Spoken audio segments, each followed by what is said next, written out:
The text message arrived just as my mother passed me the mashed potatoes. Get up and leave now. Don't say anything to your parents. An unknown number. No greeting, no explanation, just a command that sent ice sliding down my spine. I stared at the screen beneath the table, the glow illuminating my clenched fingers. Around me, the dinner continued, knives scraping plates, my father's familiar rant about city traffic, my sister's bored scrolling through her phone. A perfectly ordinary family dinner. Except for the warning burning in my palm. I forced a smile as I set my phone down. Be right back, I said, pushing my chair away from the table. Bathroom. No one looked up. The upstairs bathroom lock clicked shut behind me, the familiar sound suddenly ominous. I pressed call on the unknown number, my pulse hammering as it rang. You're still there. A male voice, low, urgent. Mark. My sister's on again, off again boyfriend. What the hell is going on? Listen to me. Don't drink the juice. Don't eat anything else. Just walk out. Now. The cranberry juice. My glass, waiting untouched at my place setting. The same drink I'd loved as a kid, the one my mother had mentioned so casually. You still like cranberry, right? A trap. I gripped the edge of the sink, the porcelain cold under my fingers. Why? Mark's exhale crackled through the phone. They need you unconscious. They're trying to get into your accounts. The world tilted. Downstairs, laughter floated up, my father's chuckle at some joke no one had told. Silverware clinked. A normal family dinner. While they planned to drug me. I ended the call and stared at my reflection. Pale face, wide eyes. The sister who always fixed problems. The daughter who never said no. Tonight, that ended. I flushed the toilet for show, then returned to the table. My juice glass sat where I'd left it, condensation glistening. Everything okay? Mom asked, her smile warm. Concerned. Liar. Just tired. I lifted the glass, letting my lips brush the rim, but didn't drink. Work's been brutal. Dad nodded sympathetically. You should take better care of yourself. The hypocrisy choked me. Midway through his next story, I accidentally knocked over my glass. Cranberry juice bled across the tablecloth like a wound. Oh no! I've got it! I grabbed napkins, mopping vigorously while they recoiled from the spill. Under the table, my phone recorded everything. 10 minutes later, I feigned dizziness. Maybe I should lie down. Their reactions were perfect. Mom's worried hand on my shoulder. Dad's strong arm guiding me to the couch. My sister fetching a blanket. Actors in a play I'd finally seen through. I closed my eyes and let my breathing slow. Click. My phone lifted from my lap. She's out, my sister whispered. Fingers pried my thumb onto the sensor. A vibration.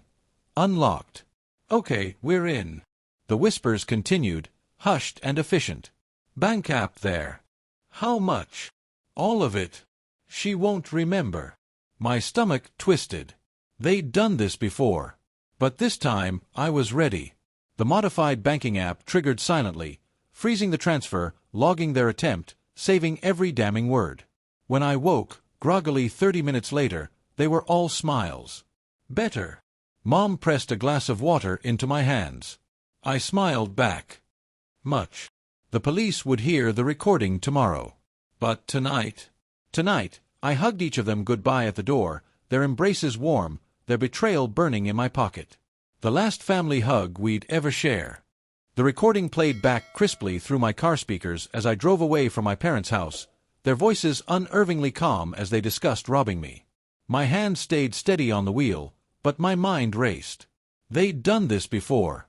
That quiet certainty settled in my gut like a stone. The practiced way they'd moved me to the couch, the lack of hesitation when taking my phone, this wasn't their first attempt, just the first time they'd been caught. I parked outside the police station but didn't get out immediately. Instead, I forwarded the audio file to 3 different cloud storage accounts and emailed copies to both my work and personal addresses.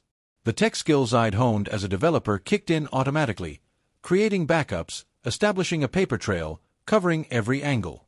My phone buzzed with a notification from my banking app, Unauthorized login attempt blocked. A screenshot joined the growing collection of evidence. The fluorescent lights of the precinct lobby buzzed overhead as I approached the front desk. The officer on duty looked up from his computer, his expression shifting from bored to alert when I said, "I need to report a crime. My family drugged me and tried to steal from me." They put me in a small interview room with Detective Ruiz, a weary-looking woman in her 40s who listened without interruption as I laid out everything: the suspicious text from Mark, the untouched cranberry juice, the damning recording. When I played the audio, her pen stilled above her notepad at my sister's voice saying, "She always blacks out after a drink. We just needed her to sleep through it." "This is premeditated," Ruiz said finally, pushing the recorder toward me. "You understand that, right? They planned this." I nodded, my throat tight. "I think they've done it before. Last year I woke up with a massive withdrawal from my savings I couldn't explain. I assumed I'd been hacked." Ruiz's eyes sharpened. "Do you still have those bank statements?" At 3:17 a.m., I sat in my darkened apartment reviewing 12 months of transactions on my laptop. The pattern emerged slowly: smaller withdrawals I'd attributed to subscriptions or automatic payments, all occurring after family gatherings where I'd felt unusually tired. The largest, a $5,000 transfer to an account I didn't recognize dated last Thanksgiving, coincided with a hazy memory of sleeping through most of dessert. A new email notification popped up, Detective Ruiz confirming they'd executed a search warrant at my parents' house. They'd found prescription sleep aids in my mother's nightstand, the same medication my doctor had refused to prescribe me last year when I'd complained of insomnia. The timestamp showed the email had been sent 20 minutes ago. My parents hadn't called. No frantic texts from my sister. They still didn't know I'd gone to the police. My phone lit up with an incoming call from Mark. I hesitated before answering. "They took your dad in for questioning," he said without preamble. His voice sounded raw, like he'd been shouting. "Your sister's freaking out. She says—" A muffled argument erupted in the background before he came back on the line. "They're saying you set them up. That you're lying." I stared at the transaction history still open on my screen. "The bank records don't lie, Mark." A long silence. Then, quieter, "She's been taking money from me too. Not like this, but—" I should have said something sooner. The pieces clicked together. My sister's sudden interest in finance, her expensive new apartment, the way she'd always changed the subject when asked about her job. It had never been about gambling debts. She'd been stealing from everyone. I spent the next morning giving my official statement at the station. The DA's office had already assigned a prosecutor, a sharp-eyed woman named Chen, who showed me photos of my parents' seized devices. "We found search histories for 'How long do sleeping pills last?' and 'bank transfer limits going back months,'" she said. This wasn't spur of the moment. When I left the precinct, 3 missed calls from my aunt waited on my phone. I didn't return them. Instead, I drove to my bank and sat with a manager to set up new accounts with additional security measures: verbal passwords, withdrawal limits, biometric confirmations for any transaction over $100. The banker's polite smile faltered when I explained why. "That's quite the precaution," she murmured, typing rapidly. Outside, the afternoon sun felt strangely harsh. I realized I hadn't slept in nearly 36 hours. My body ached with exhaustion, but my mind kept circling back to one detail: my mother pouring that glass of juice, her hand steady, her smile warm. How many times had she done that before? My apartment door had 3 new locks installed by sunset. I sat cross-legged on the floor with my laptop, compiling every suspicious transaction into a spreadsheet with timestamps and corresponding family events. The pattern became undeniable: birthdays, holidays, even the anniversary of my grandfather's death. They'd been bleeding me dry for years. At 8 p.m., Detective Ruiz called. "Your sister cracked first," she said. "Admitted they'd done it 4 times before. Said your parents insisted you'd never notice." A pause. "She's claiming you owed them money." I laughed, the sound jagged in my empty apartment. "For what?" "College tuition. Apparently your father kept records." The absurdity stole my breath. My father, who'd insisted I take out loans to build character. Who'd refused to co-sign when my interest rates skyrocketed. Who'd watched me eat ramen for months to make payments. "They're delusional," I managed. Ruiz sighed. We're charging all three with conspiracy, fraud, and unlawful administration of a controlled substance. Prosecutor wants to add attempted identity theft for the phone access. She hesitated. They'll likely plead out, but you should prepare for this to get ugly. The first news article appeared at midnight. Local developer accuses family of financial abuse. By morning, 3 more outlets had picked up the story. My LinkedIn profile views spiked. Old family friends sent awkward messages asking if I was okay. My aunt left a voicemail begging me to reconsider before you destroy this family. I didn't respond to any of them. Instead, I called my company's HR department and preemptively explained the situation before gossip reached them. Then I hired a lawyer, not for the criminal case, but to file a civil suit for every dollar they'd stolen. My therapist would later call this my paperwork phase of grief, methodically dismantling their access to me, document by document. On the 3rd day, my mother finally called from a restricted number. I answered out of morbid curiosity. "How could you?" she hissed, all pretense of warmth gone. "After everything Did you drug me at Thanksgiving too?" I interrupted. Silence. Then the line went dead. The arraignment happened without me. Court records showed all 3 pled not guilty, but the evidence was overwhelming. The recording, the bank logs, the medication receipts, even text messages between my parents discussing dosage. When the prosecutor offered a deal, probation, restitution, and mandatory financial counseling in exchange for guilty pleas, they took it. I learned about their sentencing from a news alert on my phone while waiting for coffee. No jail time. No real consequences. Just a temporary mark on their spotless records. The barista called my name, and for one surreal moment, I considered ordering my sister's usual caramel latte out of habit. I got black coffee instead. That afternoon, I transferred the full restitution amount into a separate savings account. The money felt tainted, but it was mine. Every dollar they'd stolen, returned with interest. I'd never spend it, but I'd watch it grow, a quiet reminder that some debts do get paid. My sister's boyfriend Mark reached out weeks later, after the no-contact order lifted. "She's saying you made it all up," he told me over coffee. His hands shook around his cup. "That you hacked your own accounts to frame them." I slid my phone across the table, a screenshot of my sister's confession to police. His face crumpled as he read it. "I'm done," he whispered. "I can't. I believed her for so long." We sat in silence as the cafe bustled around us. 2 casualties of the same war, nursing our wounds. When we parted, he hugged me, a clumsy, aching thing. Neither of us cried.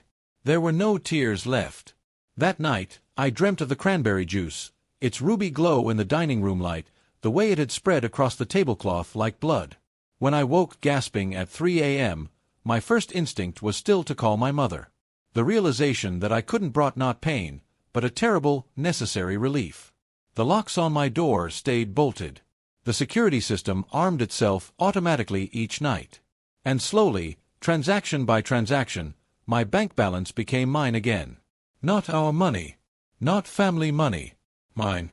The courtroom smelled like lemon-scented disinfectant and stale coffee when I arrived for the restitution hearing. I'd worn a navy blazer, not because I wanted to look professional, but because the structured shoulders kept me from slouching. From looking weak. Across the aisle, my family sat clustered together like a united front. My mother's new gray roots showed at her part. My father's suit hung slightly loose. Only my sister looked unchanged, her manicured fingers tapping impatiently against the bench. The judge, a woman with sharp eyes and silver hair pulled into a tight bun, called the session to order. "This hearing is to establish full financial restitution to the victim," she announced, glancing at the plea agreement. "Per the terms, all stolen funds must be repaid with interest by the end of this calendar year." My parents' lawyer stood first, adjusting his tie. "Your Honor, my clients have liquidated their retirement accounts to repay the principal amount. The interest, however—" He launched into a spiel about financial hardship, medical bills, my father's high blood pressure medication. As if any of that excused the sleeping pills they'd slipped me. The prosecutor cut in. "The defendant's daughter, the victim in this case, has provided documentation showing this pattern of theft spans at least 5 years. The interest isn't punitive. It's what she would have earned had her money remained invested. The judge's gaze landed on me. Miss Carter, do you wish to address the court? I stood slowly, my knees threatening to buckle. They stole more than money. My voice didn't shake like I'd feared. They stole my sense of safety, my ability to trust. Every holiday, every family dinner for years was just a hunting ground to them. I met my mother's eyes across the room. She looked away first. The interest isn't negotiable. The judge nodded and brought down her gavel. Full restitution as outlined in the plea agreement. Next case.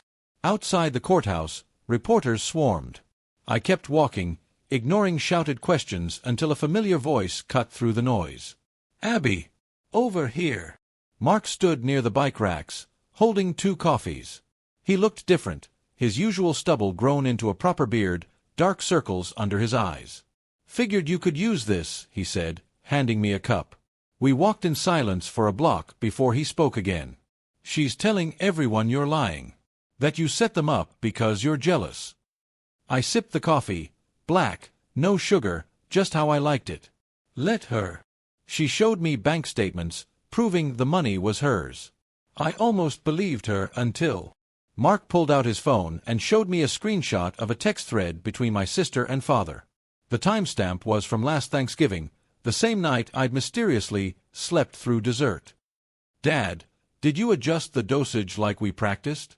Sis, yes, but she's fighting it harder this time. Dad, hold her nose if you have to. My stomach lurched. They'd physically restrained me. The coffee turned to acid in my throat. Mark pocketed his phone. I'm testifying at the civil trial. Whatever you need. The civil suit was my lawyer's idea, a way to hold them accountable beyond the slap-on-the-wrist criminal sentence. We weren't just suing for the stolen money, but for emotional damages, therapy costs, even the price of the security system I'd installed. It's not about the money, my attorney had said. It's about making sure they can never do this to anyone again.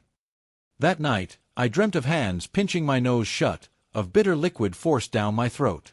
I woke choking, my sheets damp with sweat. The glowing numbers on my alarm clock read 3:47 a.m., the witching hour when all bad thoughts grew teeth. I checked my security cameras obsessively until sunrise. The discovery process for the civil case unearthed horrors I hadn't anticipated. My parents' financial records showed regular transfers to my sister far exceeding what they'd stolen from me. Thousands every month for a luxury apartment, designer clothes, a leased BMW. Their own retirement accounts were nearly depleted. My father's meticulous notes revealed the truth. My sister wasn't just complicit, she was the mastermind. A's 401k next, read one chilling entry. Medication worked last time. My lawyer whistled when she saw it. They were going to drain your retirement next. This was a long-term financial predation plan. The most damning evidence came from an unexpected source. My aunt, my mother's younger sister.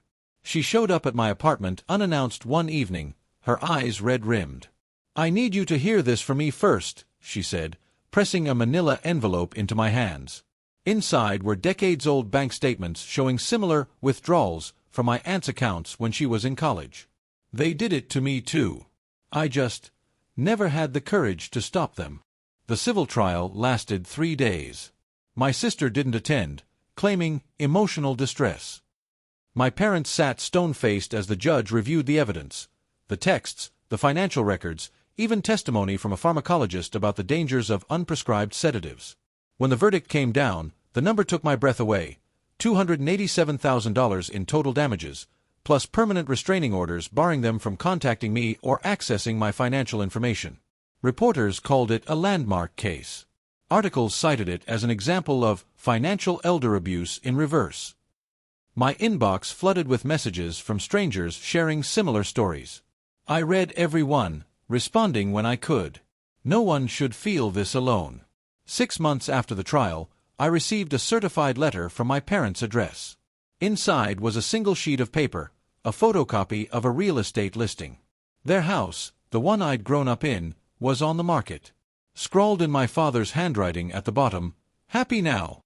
I framed the listing and hung it in my home office, right next to my first paycheck from the cybersecurity firm that had recruited me after the trial. The CEO had been blunt. Anyone who can outmaneuver their own family like that belongs on my fraud prevention team. Mark and I meet for coffee every few weeks. He's dating someone new, a kindergarten teacher who doesn't know his ex's name. Sometimes we talk about my sister's latest social media posts, still playing the victim, or my parents moved to a smaller town where no one knows their history. Mostly we talk about work, or movies, or his terrible attempts at baking. Normal stuff. Last week, he asked if I ever missed them. I looked down at my coffee. Black, no sugar. Just how I like it. I miss who I thought they were, I said. Not who they actually are. The security system at my new house beeps reassuringly each night when I arm it.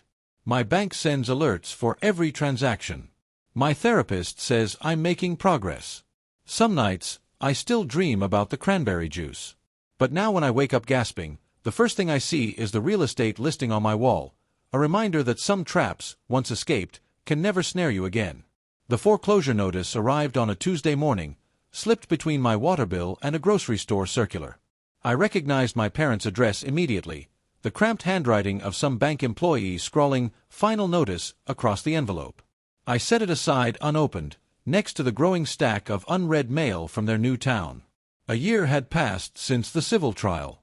The restraining order kept them silent, but their presence lingered in unexpected ways. A news article about financial crimes that quoted my case, an old family photo surfacing when I cleaned out my closet, the way waitresses still sometimes asked if I wanted cranberry juice with my brunch. I was halfway through my coffee when my phone buzzed. Mark, sending a screenshot of my sister's latest Instagram story. A selfie of her pouting in a coffee shop, caption reading, "When life gives you lemons, remember some people just like to watch you choke." I snorted. Some things never changed. The doorbell rang as I was rinsing my mug. Through the peephole, I saw a deliveryman holding a slim package. I waited until his truck pulled away before opening the door. The return address was from a law firm I didn't recognize. Inside was a single key and a note. Storage Unit 114B. Last payment lapsed. Contents will be auctioned in 30 days unless claimed. Lakeside Storage Management. The key was cold in my palm. My parents had rented a storage unit. It took 3 days to work up the nerve to go. The facility was an hour away, nestled between a Tractor Supply store and an abandoned gas station. Unit 114B was at the far end of the complex, its lock rusted but intact. My hands shook as I turned the key. The metal door screeched upward, revealing stacks of bankers' boxes and 2 large plastic bins. Dust swirled in the sunlight as I pulled the first box down. The label read, "Abigail, College," in my mother's neat script. Inside were every letter I'd sent home during freshman year, still in their original envelopes. My high school diploma. A ribbon from some long-forgotten track meet. Beneath it all lay a sealed manila folder marked, "Medical." My pulse pounded as I tore it open. Immunization records. A dentist's note about my wisdom teeth. And at the very bottom, a single sheet of hospital letterhead dated 2 months after I was born. Patient exhibits symptoms consistent with neonatal abstinence syndrome, it read. Mother admits to opioid use during 3rd trimester. Child to be monitored for withdrawal. The words blurred. I'd known my mother had back problems, that she'd taken painkillers for years. But this. A noise at the unit's entrance made me whirl around. Mark stood there, hands shoved in his pockets. "You weren't answering your phone," he said. Then, noticing my expression, "Shit. What did you find?" I handed him the paper. His face went slack. Jesus Christ. The other boxes yielded more horrors. Meticulous records of every dollar they'd ever loaned me, including the $20 they'd given me for a middle school field trip. My sister's old diaries, filled with entries about manipulating teachers, friends, even our parents. Dad gave Abby $50 for her birthday but took it back when I cried. Easy. But the worst was in the plastic bins. Baby clothes. Tiny shoes. A hospital bracelet with "Baby Girl Carter," and a date that wasn't mine.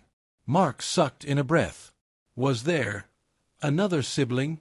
The answer came in the form of a yellowed newspaper clipping at the bottom of the bin. Infant dies in suspected co-sleeping accident. the headline read. The article was 3 paragraphs long. No photos. My parents' names appeared only once. She would have been 2 years older than me. Mark drove us back to my place in silence. The storage key sat heavy in my cup holder. We'd left everything exactly as we found it. The boxes, the bins, the life they'd buried before I was even born. My therapist listened without interruption the next day, her pen tapping lightly against her notepad. When I finished, she set it aside. Do you think this changes anything about what they did to you? I stared at the framed foreclosure notice on my wall. It explains. It doesn't excuse. The storage unit went to auction on a rainy Thursday. I didn't attend.